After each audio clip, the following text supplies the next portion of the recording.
산상수훈 이제 마지막 부분입니다. 산상설교라고도 하죠. 이제 이 하나님의 아들 예수 그리스도가 이 땅에 또 인간으로 오셔서 또 그 수많은 또 믿음의 제자들을 데리고 실제적으로 하나님의 나라에 대한 그 강론의 말씀이 마태복음 5장에서 이제 7장까지 이어지고, 오늘은 그 마지막 부분 그리고 실질적인 요약과 결론에 해당됩니다. 오늘 본문의 이 예수님의 설교의 핵심은 바로 하나님 나라의 요구에 응답하는 길은 두 가지라는 겁니다. 하나는 하나님께 절대적인 순종을 하는 길이 있고, 또 하나는 세상으로 향해 나아가는 길이 있다는 겁니다. 따라서 우리의 그 모든 인생 가운데는 결국에는 두 갈래 길인 거예요. 결국에는 내가 하나님 말씀에 순종하고 헌신하고 주의 뜻에 믿음으로 향해 나가는가, 아니면 반대로 하나님의 말씀을 불신하고 하나님을 의지하지 않고 나를 의지하고 하나님의 뜻에 행하지 아니하는 불신의 발걸음, 바로 우리의 모든 인생은 항상 이 두 갈래길에 사실은 놓여 있고, 믿는 자는 순종의 길로, 불신자는 바로 저주와 사망의 길로 나아간다. 그것이 오늘 본문의 이제 핵심적인 내용입니다. 그래서 13절부터 우리가 27절까지 말씀을 봤는데, 이제 세 가지 포인트로 좀 볼 수가 있습니다. 첫째는 방향성입니다. 내가 지금 어디로 향하고 있는가? 좁은 길인가? 넓은 길인가? 바로 방향성의 문제. 두 번째는 구별됨입니다. 내 삶 가운데 이러한 삶의 방향성에 나타나는 그 믿음의 열매로 나는 지금 어디쯤 가고 있는가? 바로 구별됨. 그리고 세 번째는 최종적인 믿음인데, 이것은 곧 행함으로 이 믿음이 나타난다. 이제 이것을 한번 순서대로 한번 살펴보려고 합니다. 먼저 본문 13절과 14절 다시 한번 보겠습니다. 본문 13절과 14절 보면, 좁은 문으로 들어가라. 멸망으로 인도하는 문은 크고 그 길이 넓어 그리로 들어가는 자가 많고, 생명으로 인도하는 문은 좁고 길이 협착하여 찾는 자가 적음이라. 이제 그 두 가지 길을 이제 또 비유적으로 말씀하는데, 첫 번째는 좁은 문 혹은 좁은 길, 그리고 반대로 넓은 문, 이제 넓은 길로 표현되는 이 두 갈래 길 가운데, 결국에는 우리의 인생은 결국에는 어디로 이 한 방향으로 향할 것인데, 가장 이 우리 인생이 중요한 것이 결국에는 방향성이라는 겁니다. 내가 지금 열심히 살고 최선을 다해 살고 정말로 남들 보기에 부끄럽지 않게 사는 것, 그것도 중요합니다. 잠을 시간을 쪼개서라도 뭔가 열심히 공부하고 더 다른 사람보다 최선을 다해서 열심히 사는 것 너무나 중요해요. 그런데 그것보다 더 중요한 것은 내가 그렇게 열심을 다하는 그 열심이 지금 어디로 향하고 있는가, 그건 더 중요하고 정말 더 핵심적으로 붙들어야 할 것이라는 겁니다. 그래서 예수님은 우리의 인생 가운데 좁은 길이 있다, 혹은 좁은 문, 좁은 길이 있고, 혹은 넓은 문과 이 넓은 길이란 것이 있는데, 뭐 두 가지 다 같은 표현입니다. 사실은 뭐 좁은 길, 좁은 문이 뭐 다른 게 아니고, 뭐 굳이 비교를 하자면 문은 어느 정도의 그 출발점을 의미한다면, 그 길은 아마도 바로 인생의 어떤 그 과정이라 생각해 볼 수가 있는데, 근데 중요한 것은 우리가 이 땅 가운데 신앙생활을 한다는 것, 예수님을 믿는다는 것이 결국에는 우리가 무엇으로 지금 출발하고 있느냐, 이제 그 부분을 다루는데, 오늘 예수님의 가르침은 우리의 신앙생활은 좁은 문으로 들어가는 신앙이라는 겁니다. 넓은 문이 아니라 좁은 문으로 들어가는 것. 왜냐하면 좁은 문에, 그리고 그 좁은 길로 나가는 과정 가운데 이 14절에 보게 되면 그것이 바로 생명으로 인도하는 문 혹은 생명으로 인도하는 길이 되기 때문입니다. 반대로 넓은 문, 넓은 길은요, 쉽고 평안한 길이죠. 아무 생각 없이 몸이 편할 대로 가다 보면 그게 넓은 문이고 넓은 길을 가고 있습니다. 그리고 그 길은 한 가지 특징이 하나 있는데, 많은 사람들이 간다는 거예요. 다수의 사람이 그 길로 향해 갑니다. 그래서 얼핏 보면 그 길이 사실은 맞아 보일 때가 있어요. 왜냐하면 정말 많은 사람들이 향해서 가는 길이라면 그래도 뭔가 타당한 이유가 있을지 않을까, 뭐 그런 생각을 할 수도 있고, 그리고 정말 많은 사람들이 간다면 거기에 필경 무엇인가 가치가 있을 텐데, 바로 그런 면에서 아무런 생각도 하지 않고 그저 많은 사람들이 행하는 그 길로 가면 그 길이 필경 넓은 길인데, 이 넓은 길이라는 것이 사실은 조금 더 생각해 보면 이 길이라는 이 부분에 있어서 내가 아무런 지금 생각 없이, 아무런 비판 없이, 아무런 목적 없이 행해 나갈 때도 우리는 언제든지 넓은 길로 가요. 이게 뭐가 같냐면, 이제 환절기가 되면 날씨가 이제 일교차가 커지고 막 바뀌죠.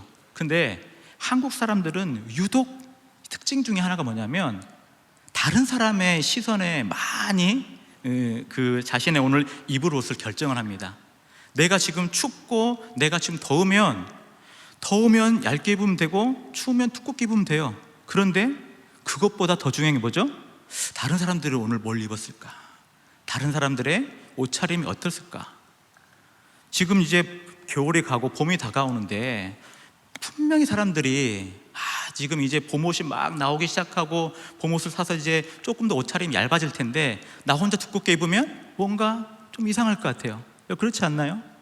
내가 뭔가 오늘 입을 때 결국에는 날씨도 중요한데 날씨 플러스 사람들의 옷차림이 어떠할까, 그게 더 신경이 쓰이게 되는 거예요. 그래서 나는 춥다고 따뜻하게 입었는데 주변에 어때요? 얇으면 괜히 내가 조금 잘못 입고 왔나 그런 생각이 들 때도 하고, 그리고 반대로 내가 이제 너무 더워가지고 얇게 입었는데 사람들은 꽁꽁 껴입으면 그것도 뭔가 신경이 쓰입니다. 그래서 그런 말도 있습니다.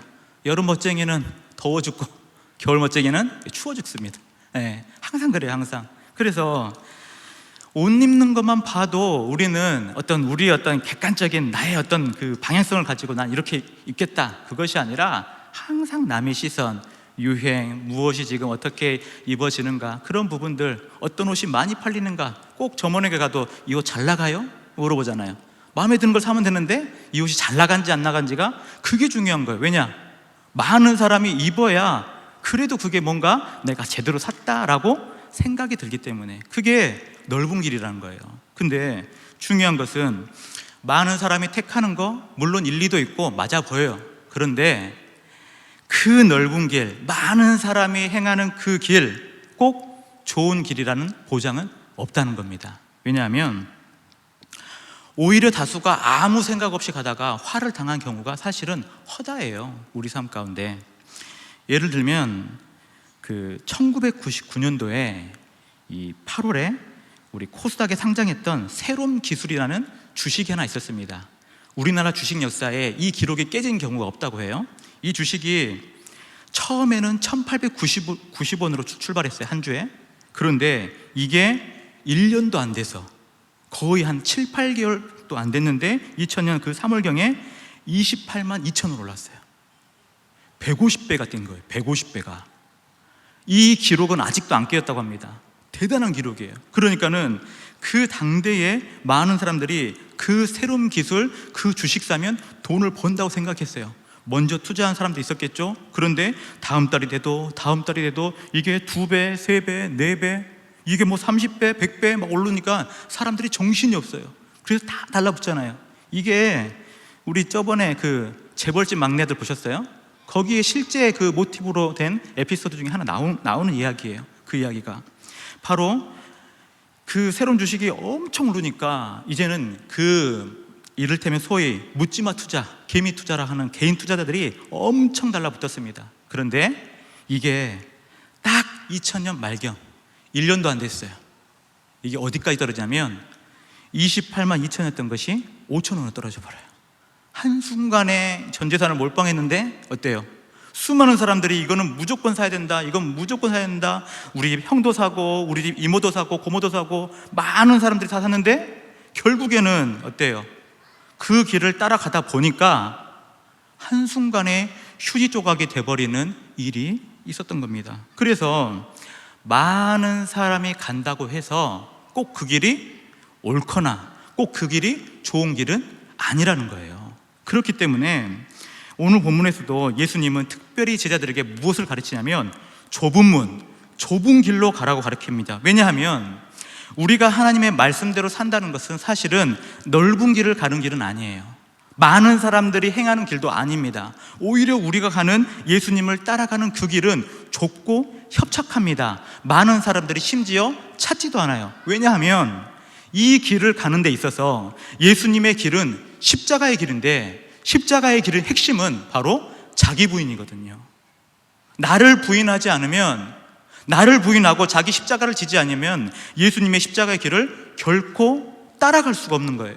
그래서 바로 이러한 면에 바로 우리가 말하는 이 믿음의 길은 좁은 길입니다. 그래서 참 이 좁은 길을 처음에는 힘들어 보여요. 매력이 없어 보입니다. 그런데 그럼에도 불구하고 우리가 좁은 길로 가야 할 이유는 우리 14절, 우리 본문 14절 함께 읽어볼까요? 함께 읽겠습니다. 시작. 생명으로 인도하는 문은 좁고 길이 협착하여 찾는 자가 적음이라. 아무리 그 길이 협착하고 찾는 자가 적을지라도 그 길이 생명의 길이기 때문에 우리는 그 좁은 길로 나아가야 돼요. 여러분 믿으십니까? 좁은 길 가셔야 돼요. 좁은 길로 가야 됩니다. 그래서 오늘 이 자리에 이 앞에는 사역반이 있고요, 이 앞에는 제자반이 있는데 여러분이 갈 길도 좁은 길입니다. 여러분이 추구할 길은 넓은 길이 아니라 좁은 길인데, 이 좁은 길, 그래서 힘이 들 때도 있고 버거울 때도 있고, 그리고 참 이 길을 내가 끝까지 갈 수 있을까라는 자기 자신을 보면 염려가 생기기도 하지만, 그럴 때마다 우리는 무엇을 기억해야 되냐면 그래도 끝까지 버티라는 겁니다. 끝까지 인내하고 버티라는 겁니다. 왜냐하면 시편 126편 5절에서 6절 보겠습니다. 시편 126편 5절에서 6절 보면, 먼저 5절입니다. 눈물을 흘리며 씨를 뿌리는 자는 기쁨으로 거두리로다. 6절입니다. 울며 씨를 뿌리러 나가는 자는 반드시 기쁨으로 그 곡식단을 가지고 돌아오리로다. 아멘. 여러분 믿으십니까? 눈물을 흘리더라도 씨를 뿌려야 나중에 거둘 것이 생기는 거예요. 특별히 믿음의 여정 가운데 우리의 신앙의 훈련들은 바로 이러한 면에서 울며 씨를 뿌리는 것 같아요. 당장은 열매가 보여요, 안 보여요? 안 보여요. 이제 첫 주를 시작하는데 무슨 열매가 보이겠습니까? 안 보이죠.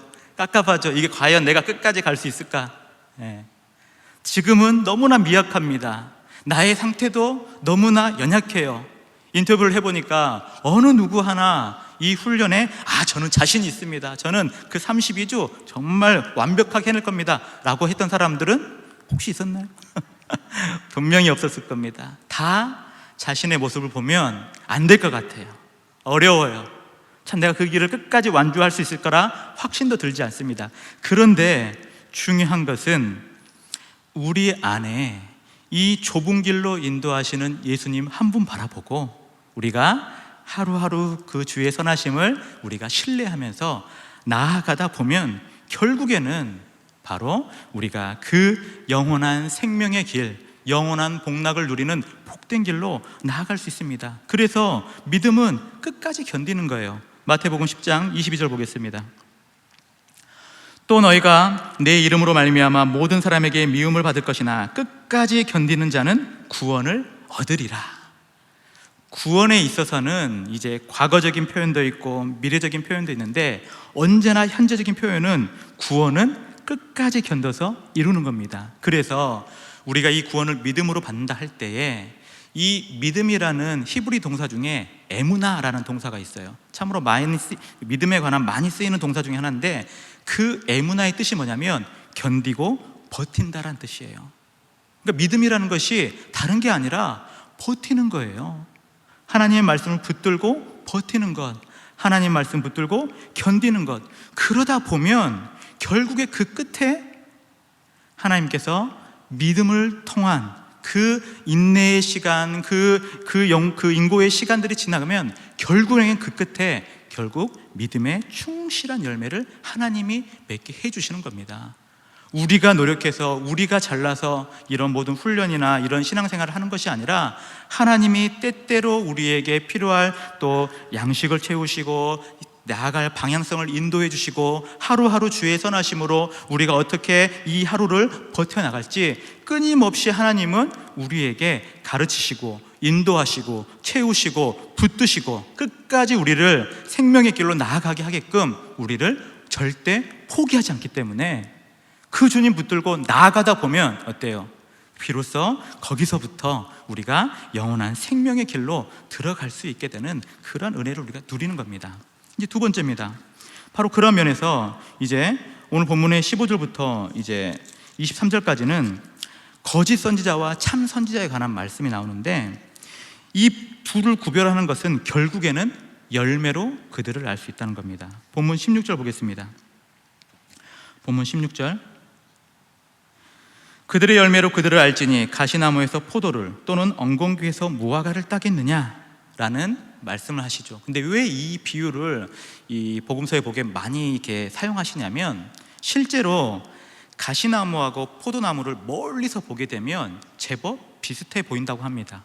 멀리서 볼 때는 거의 정확하게 구별이 안 될 정도로 생김새도 비슷하고 심지어 피는 꽃의 모양도 좀 비슷한 면이 있다고 해요. 근데 중요한 것은 가시나무와 포도나무의 열매가 다른 거예요. 열매가 결국 궁극적으로는 추수 때 열매를 보면 이게 구별이 되는 거죠. 마찬가지입니다.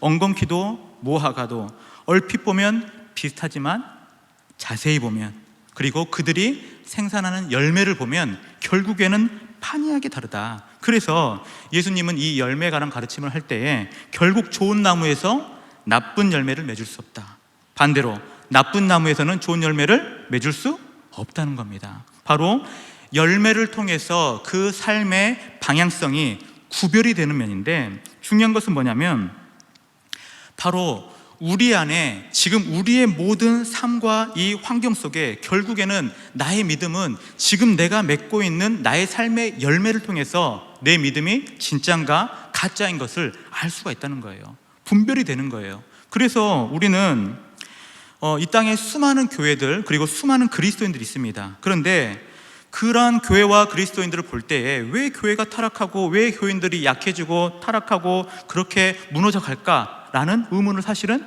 가질 필요가 없어요. 왜 그러냐면 이 땅의 참된 교회, 이 땅의 참 그리스도인들은 결코 약해지거나 타락하지 않습니다. 왜냐하면 참 교회, 참 성도는 거듭난 심령, 거듭난 그 영혼들이기 때문에 아무리 어떠한 상황과 환경 속에서도 결국 그 열매는 영원한 생명의 열매를 맺기 때문에 결코 타락할 수 없어요. 반대로 오히려 교회가 타락하고 성도가 자꾸 타락하고 약해지는 것은 그거는 처음부터 구원받지 못한 거예요. 구원받지 못한 교회가 타락해 가는 거예요. 구원받지 못한 성도가 점점 약해지는 겁니다. 아무리 내 열심을 하고 내 노력을 열심히 해도 처음부터 그 안에 구원의 은혜가 없으면, 구원의 열매가 없으면 결국에는 시들어가고 결국에는 나쁜 나무가 나쁜 열매를 맺어가듯이 믿음 없이는, 그 속에 구원의 은혜가 없이는 결국에는 이 생명의 열매를 맺지 못하는 것이 현실입니다. 그래서 중요한 것은 뭐냐면 바로 거짓 선지자들이 이러한 면에서 이 우리 구원의 열매의 가장 중요한 것이 바로 회개인데 거짓 선지자들은 회개를 이야기하지 않습니다. 그들은 회개를 이야기하지 않고 항상 그 다음을 얘기해요. 회개는 이미 하고 구원은 이미 받은 것으로 여겨놓고 자꾸 그 다음 것을 얘기하니까 신앙생활에 문제가 생기기 시작하는 거예요. 가장 첫 출발, 우리 신앙의 첫 단추는 회개거든요.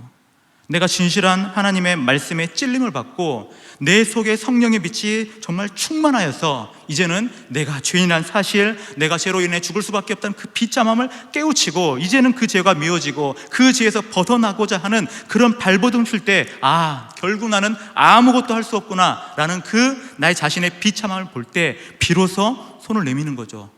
주님 없이는 나는 아무것도 할 수 없습니다. 그래서 내 마음이 완전히 돌아섰을 때 그때부터 우리의 영혼이 회개하고 회심을 통해서 살아나기 시작하는 거예요. 그런데 거짓 선지자들은 이러한 부분에 있어서 이러한 회개에 합당한 열매를 가르치지 않습니다. 수많은 이단들도 그래요. 수많은 이단들도 회개는 절대 가르치지 않아요. 죄인됨을 가르치지 않습니다. 뭔가 열심히 하면, 노력하면 구원받을 것이다. 근데 결코 구원받지 못하죠. 왜냐하면 진짜 이 우리 목사들도 마찬가지고 또 뭐 이단 사이비 교주도 마찬가지고 자기가 진짜 구원받지 못하면 절대 구원의 도를 가르칠 수 없습니다. 성도도 마찬가지예요. 자기가 정말 구원받지 못했으면 구원의 열매를 맺지 못합니다. 그래서 성도에게 정말 중요한 것은 내 안에 참된 회개에 합당한 열매가 있는가, 그게 정말 중요한 겁니다. 그래서 세례 요한도 그 사역 가운데 그 회개의 세례를 베풀 때 이렇게 외칩니다. 마태복음 3장 7절에서 10절 보겠습니다. 마태복음 3장 7절에서 10절 보면 요한이 많은 바리새인들과 사두개인들이 세례 베푸는 대로 오는 것을 보고 이르되, 그 다음입니다.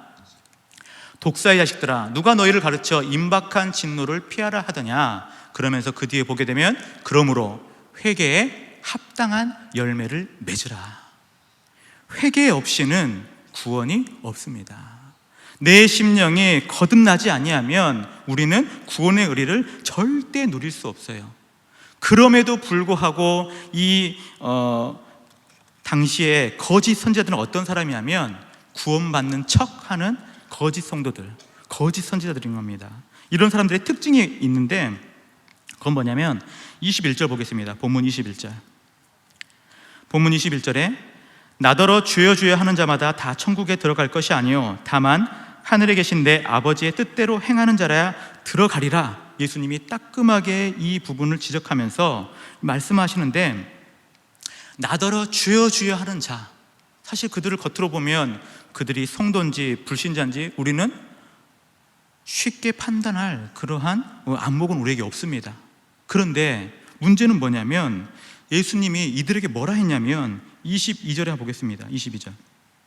22절에 그날에 많은 사람들이 나더러 이르되 주여 주여 우리가 주의 이름으로 선지자 노릇하며 주의 이름으로 귀신을 쫓아내며 주의 이름으로 많은 권능을 행하지 아니하였나이까.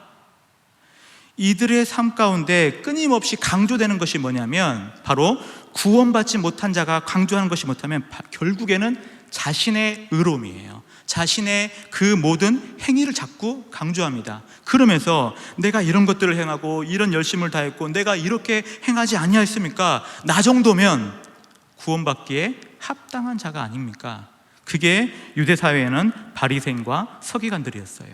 율법의 말씀을 다 그 정신들을 회파시켜 놓고 마치 그 율법을 지킬 만한 것들만 잘 모아서 그것들을 지켜나갈 때 나는 내 행위로 얼마든지 구원을 받을 수 있다 라고 부르짖었던 그 바리새인과 서기관들이 바로 이러한 자들인데, 바로 그때에 예수님 뭐라 말씀하시냐면 23절입니다 23절에 보게 되면 그때 내가 그들에게 밝히 말하되 내가 너희를 도무지 알지 못하니 불법을 행하는 자들아 내게서 떠나가라 하리니라.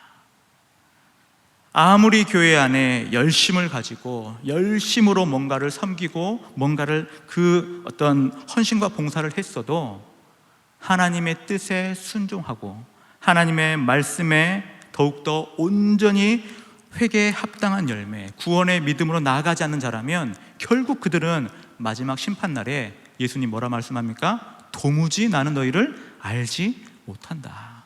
왜냐하면 너희는 불법을 행했기 때문에.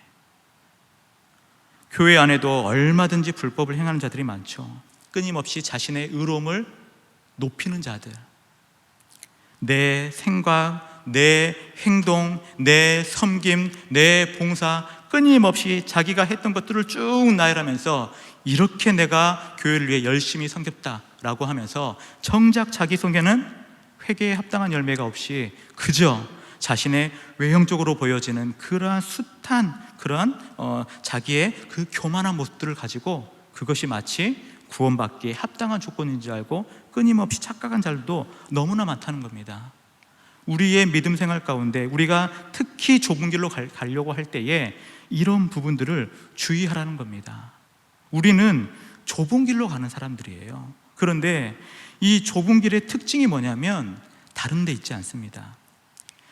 나를 부인하고 내가 낮아지고 내가 더욱더 오직 하나님께만, 오직 예수님께만 내 모든 마음을 탁 붙들어서 주님 아니면 다른 소망이 없습니다.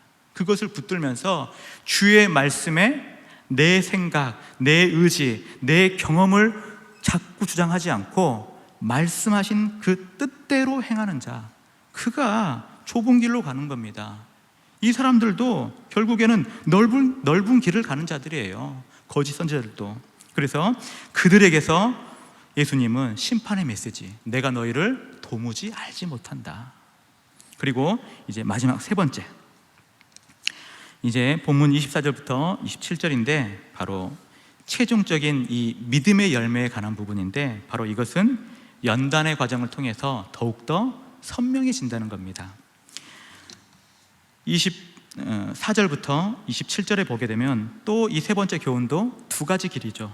하나는 그 집을 반석 위에 세운 지혜로운 사람, 반대로 또 하나는 모래 위에 집을 지은 어리석은 사람입니다. 그런데 이 둘의 공통점은 둘 다 집을 지었다는 것, 그리고 또 하나는 그들이 집 짓는 모든 과정 가운데 비가 오고 바람이 불었다는 겁니다. 그럼 여기까지는 동일한데 결국에 어디서 갈라지냐면, 우리의 신앙생활 가운데 결국 우리가 순종의 길인가 불신의 길인가, 이 부분이 결국 이 지혜로운 자와 어리석은 자처럼 이렇게 양쪽으로 극단으로 갈라서게 되는데, 그 무슨 말이냐면, 믿는 자에게도 삶 가운데 좋은 일이 여러 면으로 나타납니다. 근데 불신자도 좋은 일들이 얼마든지 일어나요.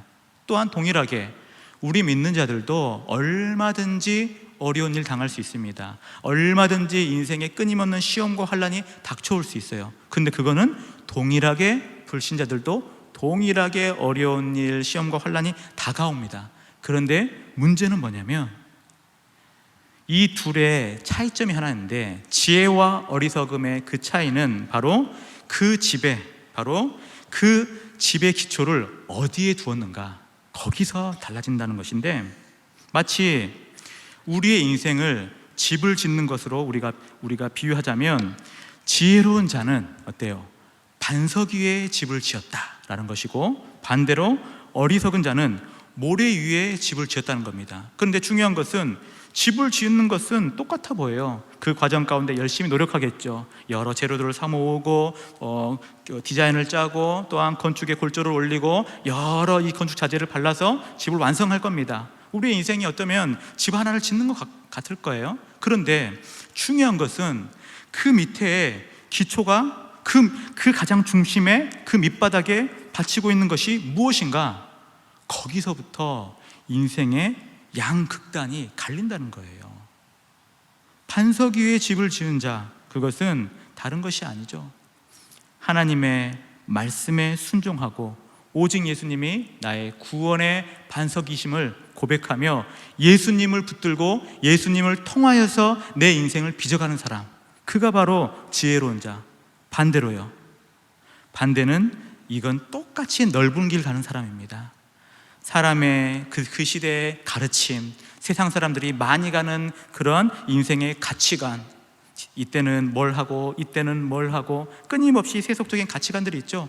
그것을 쫓아가면서 하나님의 말씀과 예수님 붙드는 것이 아니라 나의 생각, 나의 의지, 세상의 가르침, 또한 많은 자들이 그 길로 지금 함께 가고 있는가, 그것을 계속 곁눈질하면서 세속의 길로 나아가는 자가 바로 어리석은데, 그 왜 어리석었냐면, 결국에는 이 마지막 날에 정말로 이 온 집안이 흔들릴 만한 비가 내리고 창수가 나고 바람이 부는 그러한 연단의 순간이 왔을 때, 그런 어려움의 순간이 왔을 때, 혹은 심판의 순간이 왔을 때, 반석이 아니면 모래 위에 집을 지은 자는 다 무너질 것이고, 그 무너짐이 어때요? 27절에는 더 심해질 것이기 때문에 바로 그를 어리석은 자라라고 하는 겁니다. 그렇기 때문에 우리의 인생은 결론적으로는 두 갈래 길인 거예요. 내가 지금 어디로 가고 있는가? 좁은 길인가? 열매가 있는가? 내가 정말로 반석 위에 집을 세워가는 정말 믿음의 인생인가? 반대는요, 내가 넓은 길, 열매 없는 삶, 모래 위에 지을 집은 어리석은 삶인가, 그 부분들이 끊임없이 우리 삶 가운데 구별을 해야 되고, 바로 이러한 면에서 하나님의 나라는 좁은 길로 오직 회개에 합당한 열매를 가지고 오직 주님만을 붙드는 그가 바로 영원한 하나님 나라에 합당한 자다. 그가 바로 예수 그리스도를 따르는 진짜 제자의 삶을 사는 믿음의 인생이다. 바로 그것이 온전히 드러나게 되는 겁니다. 바로 그러한 면에서 우리 사랑하는 우리 모든 성도들의 삶이 참으로 예수님을 따라가는 좁은 길의 인생 되시길 바랍니다.